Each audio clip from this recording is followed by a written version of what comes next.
स्पृहा, तुला प्रश्न विचारतो. तुझ्या भूमिकेचे कंगोरे काय आहेत या नाटकामध्ये?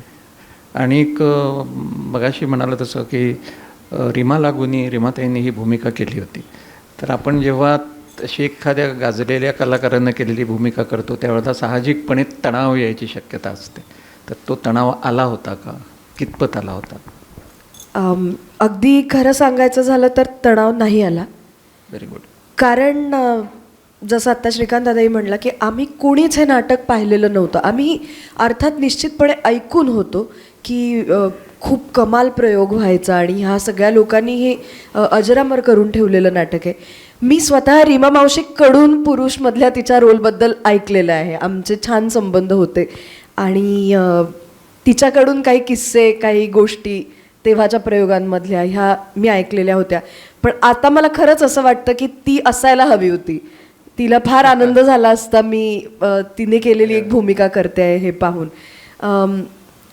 राजन ताम्हाणे सर जे आमचे दिग्दर्शक होते त्यांचंही कौतुक ह्याबद्दल, कारण त्यांनी आम्हाला हे कधी जाणवू दिलं नाही की आपण एक जुनं नाटक पुन्हा नव्याने करतोय.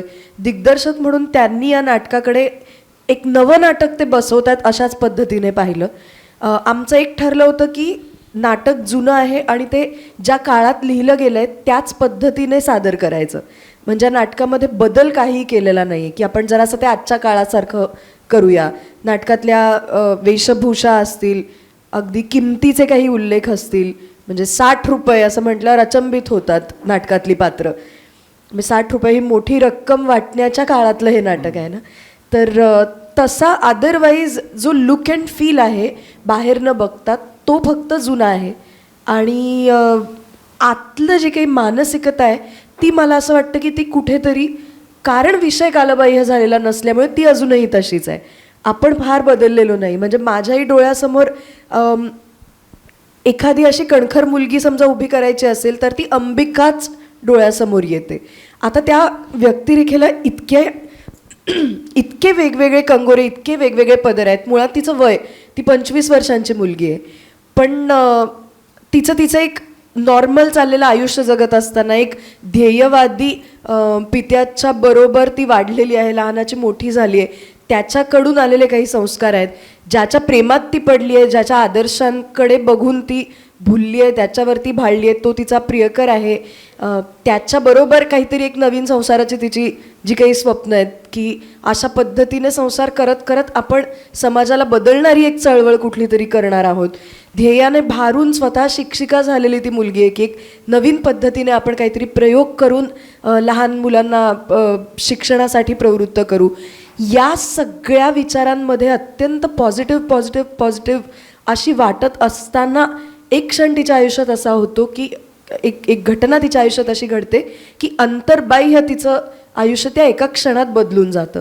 आणि त्याच्यानंतर मला कलाकार म्हणून किंवा माणूस म्हणून इंटरेस्टिंग वाटणारी गोष्ट काय की एक घटना घडली की अजूनही आपल्याकडे जी पीडित मुलगी आहे तिलाच सहानुभूती पहिल्यांदी दिली जाते आणि त्या मुलीला पुन्हा उभं राहायची संधीच आपण समाज म्हणून देत नाही. तिची इच्छा असते मला परत स्वतःच्या पायावर उभं राहायचं आहे, तिची इच्छा असते मला उजळ माथ्याने परत बाहेर फिरायचं आहे, कारण तिची काही चूक नसते त्या घटनेमध्ये. पण समाज म्हणून आपण तिला त्याची परवानगीच देत नाही. आणि मानसिकदृष्ट्या कदाचित तुमच्या शरीरावर झालेल्या ज्या जखमा असतात त्या भरून निघतात, पण मन आणि मेंदू यांच्यावर झालेले जे आघात असतात ते भरून काढण्याची संधीच समाज म्हणून तिला दिली जात नाही. आणि या नाटकातली अंबिका ते सगळं बघते आणि एका पॉईंटला ती ठरवते की आता बास, आता रडत बसायची ही वेळ नाही. त्यानंतर ती जी सूत्र स्वतःच्या हातात घेते तर त्या मुलीचा एक अतिशय साधी, ध्येयवादी, हसरी, आनंदी, ते खचलेली, विकल झालेली, दारुण मनोभंग झालेली, सगळ्या बाबतीतल्या पुरुषी वृत्तीचा विचित्र परिचय आलेली आणि त्यानंतर स्वतःच्या पायावर ठामपणे उभं राहून मग सगळं मी आता काय आहे ते माझं बघून घेईन हे म्हणून ती जेव्हा परत उभी राहते, तो जो अख्खा प्रवास आहे तो एक ग्राफ म्हणून त्या 2-2.5 तासांच्या वेळेमध्ये मांडणं हे मला वाटतं सगळ्यात आव्हानात्मक होतं आणि जे करायला मला आता खूप मजा येते.